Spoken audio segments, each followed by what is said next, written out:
Blackstone Audio presents Out Came the Sun, Overcoming the Legacy of Mental Illness, Addiction, and Suicide in My Family, by Mariel Hemingway, with Ben Greenman. This book is read by Mariel Hemingway. I dedicate this book to Bobby Williams, who has given me the gift of always seeing me as whole and complete. I am forever grateful for your guidance, love, and support. Chapter 1. The Sound in My Dream. I heard the noise in my dream first. I couldn't remember the dream, not exactly. But I knew there was a shelf and something teetering on it. When it toppled, it smashed to the floor with a loud crash. My eyes fluttered open. I was safe in my bed. My sister was on the other side of the room, safe in hers.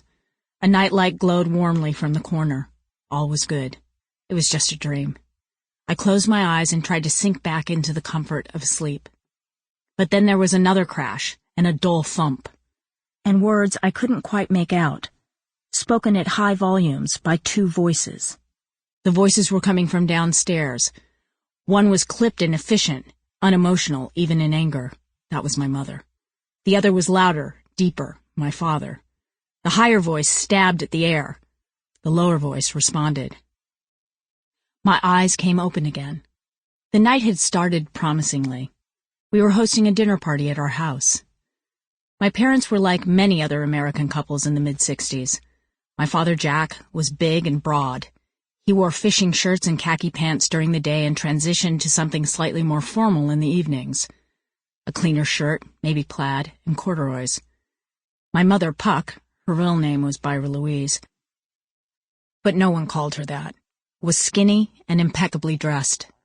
She favored blouses paired with skirts or slacks. My mother mostly did what most mothers did back then. She took care of the house. She cleaned, and she tended to the children, and she straightened up and made sure that the furniture wasn't getting too worn, and that the plants and flowers on display were fresh.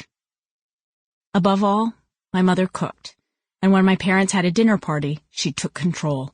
She marched into the kitchen with a determined look on her face and spent the afternoon filling the house with smells of rosemary, garlic, and thyme. She smiled when she cooked. She was at her happiest when there was a task in front of her, especially a task she knew would bring pleasure to others.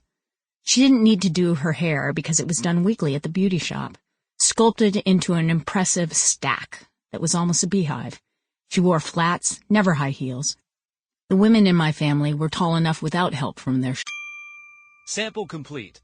Ready to continue?